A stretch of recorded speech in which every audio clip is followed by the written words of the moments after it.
Kembali di seputaran news yang pemirsa, baru saja beberapa saat yang lalu Badan Pusat Statistik atau BPS mengumumkan pertumbuhan ekonomi sepanjang kuartal ketiga tahun 2020 mengalami kontraksi atau minus 3,49%. Dan dengan kondisi ini, Indonesia memasuki resesi ekonomi. Dan berikut pernyataan Kepala BPS, Suharyanto.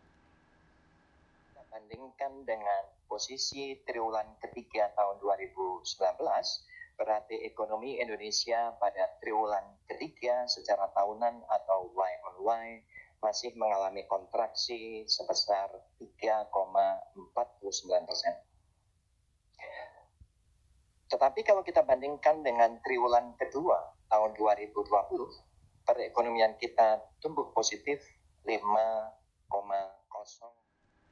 Pemirsa, menghadapi resesi ekonomi, Presiden Joko Widodo meminta para menteri untuk mempercepat penyerapan belanja modal dan penyaluran bantuan sosial agar perekonomian Indonesia kembali positif tahun 2021.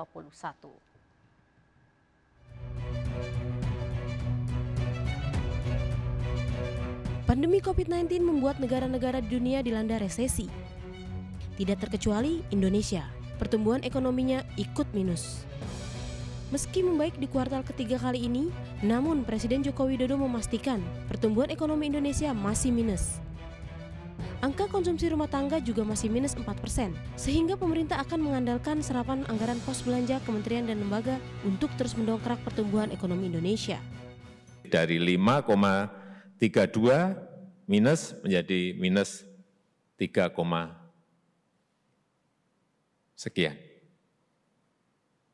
Sehingga kembali lagi saya sampaikan kuartal keempat ini sangat penting sekali agar bisa memperbaiki lagi, syukur bisa masuk ke positif.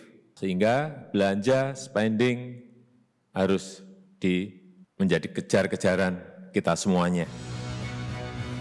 Seiring dengan pandemi COVID-19, pertumbuhan ekonomi Indonesia di kuartal pertama hanya 2,97%, jauh dari target yang diharapkan mencapai 4,5 hingga 4,6%. Sementara di kuartal kedua, pertumbuhan ekonomi Indonesia tersungkur menjadi minus 5,32%. Presiden memprediksi kuartal ketiga pertumbuhan di kisaran minus 3%.